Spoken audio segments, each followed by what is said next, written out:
¿Cómo está? Un gusto saludarle. Gracias por ser parte de esta entrevista a fondo hoy. Una entrevista a fondo que vamos a compartir en lo que es ya este fin de Semana Santo para conocer algo más desde una perspectiva diferente, lo que dice la Iglesia Ortodoxa, pero también para hablar sobre algunos significados de lo que son estas fechas. Para algunos de carácter religioso, para otros días para descansar. Bueno, es que queremos conversar un poco más a fondo sobre lo que son estos días junto al párroco de la Iglesia Ortodoxa de Viña del Mar, el padre Jorge Suez. ¿Cómo está, padre? Un gusto tenerlo acá. Muy gusto, Bernardo. Buenas, ¿cómo estamos? Padre, ¿cómo ve usted hoy Semana Santa? Semana Santa la veo cada vez menos santa. Y la razón es que es cosa de echar una mirada a la prensa, todas las redes sociales, la cantidad de ofertas que hay para salir, pasarlo bien, vacacionar, disfrutar, es abrumante.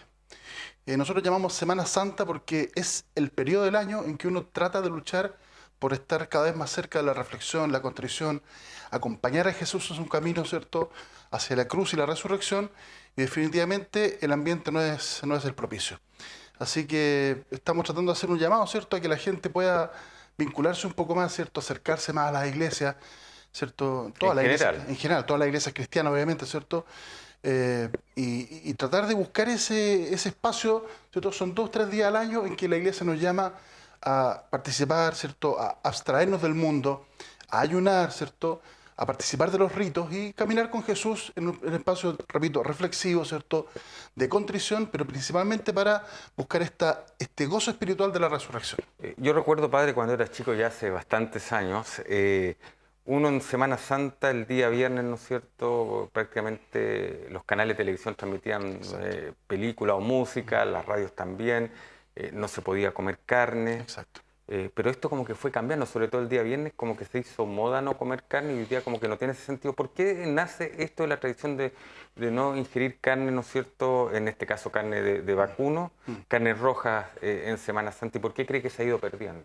Mira, nosotros, la tradición de la Iglesia Ortodoxa nosotros tenemos un ayuno que antecede a la Semana Santa de 40 días, en el cual nos abstenemos de comer cualquier producto animal, carne, pescado, mariscos, queso, mantequilla. Todo producto que provenga del animal, ¿cierto?, nos abstenemos. La idea es hacer una cuaresma de tipo no alimenticia, sino que social. Porque tú te abstienes de esos productos y el importe monetario que dejas de consumir, lo donas a los pobres, ¿cierto? A la gente que no tiene, de tal forma que tu hambre sea la saciedad de la gente necesitada. Nosotros lo practicamos hasta el día de hoy, ¿cierto?, tanto el ayuno como la cuaresma solidaria. Es por eso que hemos organizado todos los años, ¿cierto?, los domingos de la cuaresma son de entrega de ayuda, y se dan a diferentes instituciones que esperan esta ayuda. Ahora, se ha ido perdiendo por esta cosa del secularismo, ¿cierto?, que nos ha ido invadiendo, la vacación, el pasarlo bien, el tema ha mutado de lo reflexivo a lo festivo, ¿cierto? Entonces, en nuestra generación, como decías tú, nosotros en Semana Santa lo pasamos malísimo, porque no había tele, no había radio, no se podía jugar, no se podía hablar, ¿cierto? Nos obligaban a mantener una actitud más quieta en la casa, ¿cierto? Y con la participación en la iglesia. Pero lamentablemente las generaciones van mutando, van cambiando, obviamente que la fe se va perdiendo, la gente se va desvinculando de sus raíces de fe cristiana en general, ¿cierto? Y va optando por otros caminos. Y eso es lamentable. Usted, yo sé que tienen un grupo, ¿no es cierto?, de sacerdotes de diferentes y pastores de diferentes congregaciones, de diferentes iglesias. Exacto. Se juntan incluso a tomar un café para conversar, esto, que son cosas que a lo mejor nuestros televidentes no saben, porque muchos dicen, no, pero es que esta iglesia dice esto, esta otra dice... No, ustedes tienen la capacidad acá, por lo menos en la región, de hacer esto, de juntarse, de conversar. ¿Qué conversan sobre este tema? Por ejemplo, ¿qué ha sido una conversación previa a lo que es este fin de semana? Considerando, ya le voy a preguntar, que la Iglesia Ortodoxa, ¿no es cierto?, va desfasada en una semana en comparación a la fecha que tiene el calendario, que también es desfasado, porque antes era otro fin de semana. Este grupo se llama Desayunos Ecuménicos, ¿cierto? Y hay sacerdotes y pastores de diferentes ramas, ¿cierto?, católicos, anglicanos, luteranos, bautistas, hay de diferentes espectros cristianos, ¿cierto? Y somos un grupo de amigos que ha ido logrando este grupo más íntimo, en el cual podemos nosotros juntarnos un poco más en esto de el diálogo del sacerdote a nivel pastoral, que son cosas que a lo mejor la gente o no puede entender o no está preparada aún para entender, que son profundidades de la teología. Entonces hemos avanzado en diferentes cosas, ¿cierto?, en hablar, por ejemplo, de las diferencias, que no son diferencias en definitiva, sino que son posturas, y que hemos alcanzado a dimensionar de que la diferencia es un enriquecimiento para mí. y no es un alejamiento. Es por eso que a raíz de este tema de la Semana Santa, hemos podido descubrir de que nos une la presencia de Jesús, definitivamente. Y la presencia de Jesús como un eje motivador para nuestro trabajo pastoral, en esta semana que es tan cargada de trabajo, que hay tanta confesión, que hay tanto oficio, que hay tanto requerimiento de la gente, podemos, ¿cierto?, encontrar en Jesús una persona, como dice, lleven mi yugo. Yo llevaré el yugo de ustedes, en el sentido de que poner el peso sobre Jesús, porque Él es el capaz de levantarnos y conducirnos. Y en esta Semana Santa, que la gente tiene tanta necesidad de orar, de conversar, de plantear sus problemas, ¿cierto? Podemos ser una herramienta de descanso, con mucha humildad lo digo, ¿cierto? Una herramienta del Señor en manos de la gente para que puedan descansar, encontrar consuelo, encontrar alegría.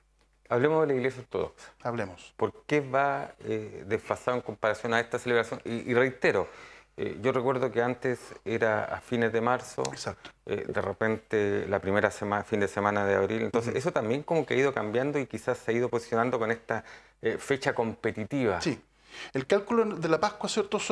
Hay diferentes formas, pero nosotros hemos mantenido un cálculo estable dentro de la historia y tiene que ver con el cálculo en el Medio Oriente, porque los hechos ocurrieron en el Medio Oriente. Entonces, en Medio Oriente se espera el equinoccio de primavera, que está ocurriendo, ¿cierto? Se espera la luna el domingo siguiente, que cae después de la luna llena del equinoccio de primavera. Y siempre es después de la Pascua judía, del Pesaj. Según lo que entiendo, este sábado es Pesaj. Por lo tanto, no puede ser Pascua para nosotros, sino que se traslada para el domingo siguiente, que es el domingo 28. O sea, se contradice un poco lo que pasa con los católicos. No es una contradicción, es una diferencia de cálculo simplemente. Ahora, yo no sé exactamente cómo es el cálculo que se hace en Roma, ¿cierto? Pero en definitiva nosotros hacemos el cálculo en el Medio Oriente, ¿cierto? En la zona de Palestina donde Jesús nació, murió, fue crucificado y resucitó.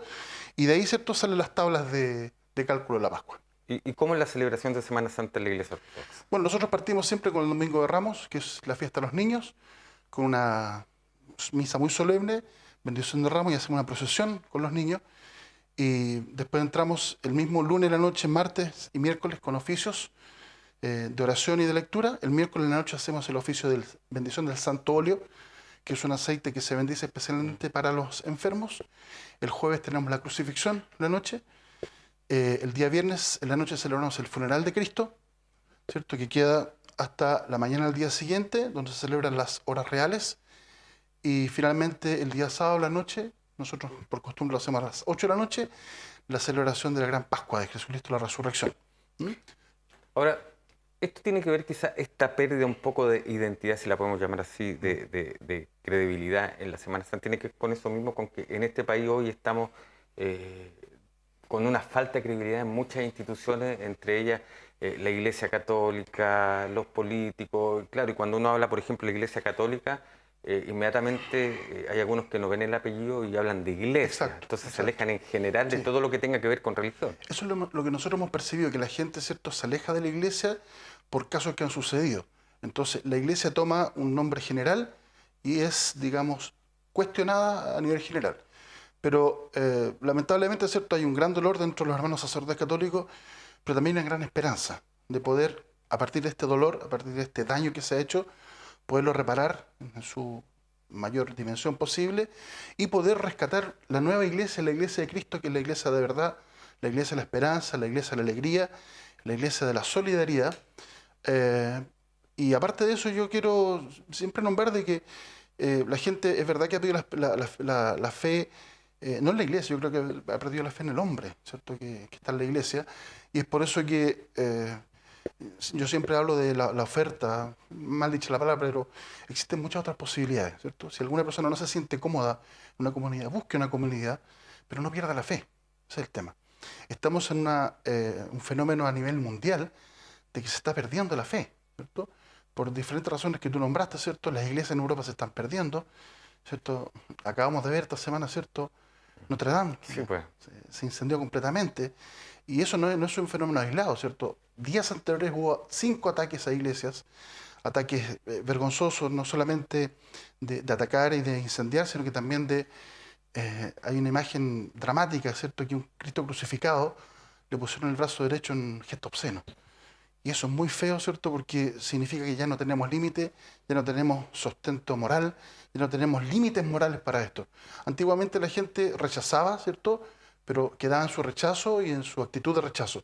Pero ahora se está manifestando un efecto, ¿cierto? Que es de ataque, que es de virulencia y que es de tratar de invadir un espacio y de maltratar ese espacio. Y eso es muy ¿Y malo. por qué se está llegando a esto? ¿Cuál puede ser una respuesta dentro de lo que ustedes... Mira, es difícil la respuesta, pero yo creo que, con mucha humildad lo digo, frente al daño que se ha provocado no había una respuesta rápida, en primer lugar, y completa. ¿Mm? Lamentablemente las autoridades han demorado, han dilatado su respuesta y el pueblo cristiano quiere respuesta. No es un pueblo adormecido, no es un pueblo que esté dopado, ¿cierto?, por ciertas circunstancias, sino que la gente hoy día, por el acceso a redes sociales, por la comunicación, ¿cierto?, por todo aquello que implica la capacidad de comunicarse rápidamente, hoy día no encuentra que la gente, las autoridades no han tenido la capacidad de reaccionar correctamente. ¿Mm? Hoy Ha se habido mo- dilación. pero hoy la gente justamente por lo mismo le iba a preguntar, se moviliza más rápido, ¿no es Sí, cierto? Sale y se manifiesta sí, más rápido, pero acá, padre, hay un tema que tiene que ver con una creencia, con un tema de sí, espiritualidad, ¿no es sí. cierto? Entonces, esa manifestación llama la atención porque no debiera ser contra esto espiritual, sino más bien contra Es que los hombres. lamentablemente la espiritualidad y la fe y el dogma está siempre encarnado en una persona. Cuando la persona que te guía, cuando la persona que te enseña, cuando la persona que te manifiesta la fe cae, ¿cierto? Y junto con él caen otros, y junto con otros caen una jerarquía, se desarma esta estructura de iglesia, por lo tanto la gente pierde la fe en la iglesia, ¿No no en la será persona. que el dogma está No, fallando no, yo, en algún aspecto? Porque, ¿no es cierto? El dogma implica de que lo que se dice es, de alguna manera, por decirlo no, de el manera dogma es fácil. la estructura teórica, ¿cierto? Sí, por La eso, práctica es lo que está exacto. fallando. Perfecto, Lo que está porque fallando eso, es la claro. práctica del dogma. Cuando yo digo, por ejemplo, amados los unos a los otros, es el amor cristiano. No es el amor erótico, por ejemplo, para no confundirlo. Cuando yo digo, haz el bien, ¿cierto? Y cuando yo digo, soy cristiano, por lo tanto, tengo un acercamiento cristiano a la gente, ese acercamiento cristiano tiene un límite. Y lamentablemente los límites se han traspasado. Por lo tanto, el dogma se ha transformado en una herramienta de poder para dominar y para satisfacer mis personales pasiones, ¿cierto? En desmedro del débil, Y eso le afecta a toda la por iglesia. supuesto. Ahora, veamos si escuchamos una declaración de un pastor evangélico. No sé si tuvo la oportunidad de ver que le preguntan por qué él se moviliza en un Mercedes-Benz. Sí, claro. Entonces, ese tipo de cosas también, insisto, hablamos de todas las iglesias en general Por porque supuesto. estamos tratando de congregar en este fin de Semana Santa y en los Por días que supuesto. vienen esta idea un poco de recuperar la reflexión, ¿no es Por cierto? supuesto. El respeto, la fraternidad, Por porque yo supuesto. creo que eso es lo que tiene que ser padre. Eso no afecta también este tipo de situaciones, Tremendamente. habiendo tantos problemas de repente de gente pobre, el tema de lo que cambia, ¿no es cierto?, la fisonomía de este país, de la migración, los campamentos, etcétera. Yo creo que el estilo de vida de nosotros debe ser acorde al Evangelio. Es verdad que Jesús andaba caminando, ¿cierto? Pero, por ejemplo, yo no puedo aparecer con un Mercedes 500 al frente de mi iglesia. Y menos justificando de que es que la iglesia me lo dio. ¿Mm? La iglesia siempre, desde el primer momento, ha tenido un carácter solidario, ha tenido un carácter de humildad, ¿cierto? Y principalmente de estrechez, ¿no? Yo no puedo vivir holgadamente. Yo tengo que vivir con lo justo y necesario y el resto poderlo compartir, poderlo manifestar. Tengo que manifestar en mi vida de pastor o de sacerdote la encarnación del Evangelio. Y si no soy capaz de encarnarlo, no sirvo. Ahora, en el caso particular, padre, usted, ¿no es cierto?, como ortodoxo tiene la opción del celibato o Exacto, de ser casado. exacto. Usted es casado. Yo soy casado. Porque otras discusiones que hay, ¿no es cierto?, y creo que es bueno tocarlo, que muchos específicamente apuntan hacia la Iglesia Católica, que el celibato es uno de los problemas que está produciendo de alguna manera esta crisis. ¿De qué forma se lleva en la experiencia suya, la experiencia de una persona que es casado, que tiene hijos, que tiene su esposa, que es una profesional, los conocemos?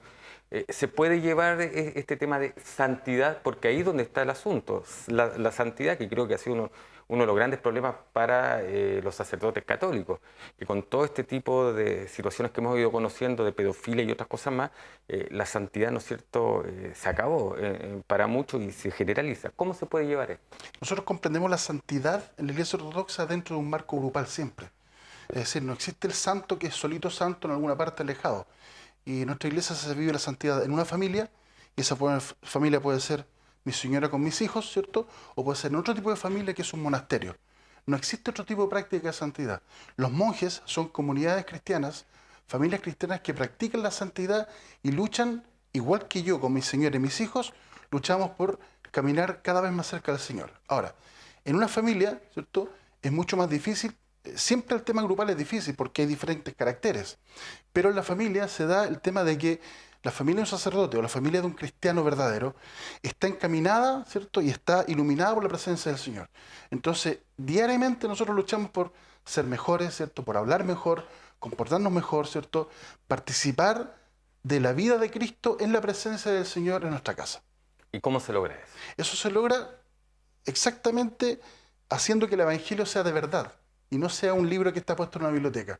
Nuestro profesor de Biblia en el seminario nos enseñaba que a él le cargaban los cristianos que tenían la Biblia, te mostraban la Biblia y te decían, mira, esta es mi Biblia. Y está ordenadita, ¿cierto? Sin ninguna raya, sin ningún... No, a él le gustaban las Biblias desarmadas, rayadas, que estaban semidestruidas por el uso.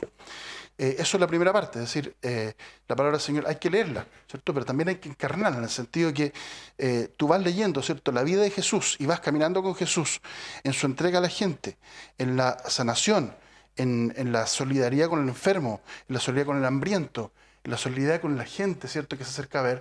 Si nosotros somos capaces de vivir esa vida de amor, de verdad, de amor cristiano, de entrega y de poder ser faros, como él dice, ¿cierto?, vosotros sois la luz del mundo. Si nosotros somos capaces de vivir como luz para la gente, vamos a estar cumpliendo gran parte del Evangelio. Ahora, dentro de eso, padre, hay gente que no cree. Sí. Hay personas que no creen. Sí. ¿Qué le dice usted a aquellos que no creen? La gente que no cree a mí me encanta. ¿Sabes por qué? Porque son gente vinculada al dogma. Y son gente con la cual se puede hablar en términos mucho más amplios. En general, la gente que no cree, yo me salgo del Evangelio, ¿cierto?, porque no puedo aplicar el Evangelio de Jesucristo a él, y le digo, trata de hacer lo mejor posible el día a día. Es decir, trata de luchar por ser una persona buena, beneficiosa para la sociedad, beneficiosa para tu esposa, que tus hijos vean en ti una guía, un líder que los encamina hacia el bien. Ya no el bien cristiano, saquémoslo, ¿cierto? Estamos hablando de una persona que no cree. Pero sí hay un bien antropológico, hay un bien positivo del cual habla San Pablo, ¿cierto?, que dice cómo nosotros podemos mejorar nuestra vida para ser mejores nosotros y nuestro entorno. Y como usted dice, se puede conversar. Por supuesto. Porque quizás lo que uno recuerda antes, sobre todo en aquellas clases de religión, era un Dios castigador. ¿Se acuerda? Cuando uno llegaba o había algún problema, incluso le decían, Dios te va a castigar. Esos catecismos están todos obsoletos. ¿Por qué? Porque la única definición de Dios en la Biblia son dos: Padre y amor. Juan lo define como amor. Dios es amor. Y nuestro Señor nos dice, recen, Padre nuestro que estás en el cielo. Pero todavía hay generaciones que se rigen por eso. Lamentablemente es un catecismo antiguo que quedó en la sangre y que tenemos que tratar de sacarlo, porque Dios es amor y el único mandamiento que nosotros tenemos de Jesús es ámense los unos a los otros como yo los he amado. ¿Cómo nos ha amado Él? A tal punto que dio su vida por nosotros. ¿Hoy se puede eso en este país? Sí, se puede. Tenemos que ser testimonio. Semana Santa es un momento único para dar testimonio de Jesús de nuestra vida cristiana. Y ese es el llamado, es a dar testimonio de Jesús. Tiene que ver con la aceptación también y que para muchos cuesta, con todo un tema que, ¿no es cierto?, que tiene que ver con la igualdad de género, que tiene que ver, bueno, con la igualdad de la mujer, que está más de decirlo, el tema de los inmigrantes. Nosotros tenemos un obispo en el Medio Oriente que está viejito y retirado, se llama George Hodor, y él nos enseñaba y nos decía, tienes que amar al otro en sus pecados, en sus debilidades, en sus falencias. No puedes amarlo en la perfección, porque eso no es amor. El que ama al otro en la perfección es un fariseo que está haciendo falsedades. La persona se ama como es, con sus pecados, con sus debilidades, con sus transgresiones, para poderlo invitar, ¿cierto?, a una vida mejor. Sea cristiano o no sea cristiano, tomamos los dos frentes, ¿cierto? Perfecto. Es invitar al otro y dar testimonio de que hay una vida mejor, una vida más sana, una vida más perfecta. ¿Le gustan los huevitos de...? Me encantan. ¿De Pascua? ¿Vamos a comer ahora? No, usted sabe que estamos... Oiga, bueno. pero ¿sabe, padre? Y le pregunto los huevitos de Pascua porque se tiende a confundir esto de la Pascua con la Navidad. Sí, sí. Y hay una diferencia y una línea bastante Totalmente. fuerte. La Navidad es el 25 de diciembre y la Pascua es la fiesta de la resurrección. ¿Por qué Pascua? ¿Por qué Navidad? Navidad porque la Navidad es el nacimiento de Jesús. Tiene que ver con natividad. Con natividad. La Pascua tiene que ver con el Pesaj, que es el evento histórico cuando el pueblo de Israel sale de Egipto. Pesaj significa paso, significa traslado, y es cuando el pueblo fue ordenado, ¿cierto?, a comer una comida de cordero con panes ácimos y verduras amargas para poder salir de tal evento en la Biblia, ¿cierto? Y pudieron salir de la esclavitud a raíz de la intervención de Moisés, y ellos pasaron el Mar Rojo y fueron hacia el desierto. Bueno, este tema de los huevos de Navidad, ¿no es cierto? Perdón, de Pascua. De Pascua, sí. Los huevos de Pascua, hay muchas historias. Sí. Muchas. Pero sin embargo, hoy todo tiende a lo comercial, a Sí. lo mismo comercial. Sí. ¿Le molesta eso a usted? No ¿O hay que tratar de aprovecharlo desde Mira, otra no me perspectiva? molesta en el sentido de que es una fiesta de los niños. La Pascua es una fiesta de los niños, los huevitos, ¿cierto? Occidente tiene el conejo, nosotros no tenemos el conejo. Los huevitos de chocolate. Nosotros celebramos con huevitos de verdad. Huevitos cocidos de verdad, pintados, de colores. Entonces, la tradición de nuestra iglesia es que los niños se juntan el sábado en la mañana, traen sus huevitos, sus delantales de colegio, de jardín, pintura, pintan, dejan los huevitos y esos se secan. Y la noche nosotros celebramos con los huevitos. Se bendicen los huevos y ese es el gesto de la Pascua de verdad. ¿Y se come el huevo? Nosotros jugamos, ¿cierto? O sea, cada uno con su huevito y decimos, Cristo resucitó, pum, y le pega al otro. Ya. Si el otro se quiebra, yo me llevo el huevo. Ah, ya. Pero si me quiebra el huevo, se lo lleva. ¿Ya? El huevo es una cosa muy antigua. Me gustaría un poco explicarlo. Por favor, porque es interesante dentro de Dice que María Magdalena con sus 2 mujeres acompañantes fueron el día domingo temprano, porque el viernes enterraron a Jesús, porque venía el sábado, y lo enterraron rápido, le hicieron un tratamiento rápido de embalsamamiento, qué sé yo, y lo pusieron porque era el día sábado, el sabbat. Fueron el domingo en la mañana temprano, ¿cierto? Y encontraron de que el sepulcro estaba abierto, Cristo había resucitado, y corrieron asustados a avisar a los apóstoles.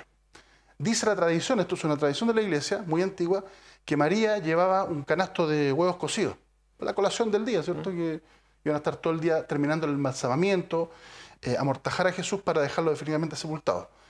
Y como ello no ocurrió, llegaron los huevos, ¿cierto?, donde estaban los apóstoles, y ella cuando llegó los puso encima de la mesa, dijo, Jesús resucitó, no está, ¿cómo no va a estar? Si nosotros lo enterramos y lo pusimos, no, si no está, resucitó. A ver, ¿cuál es la demostración? Nosotros llevamos estos huevos.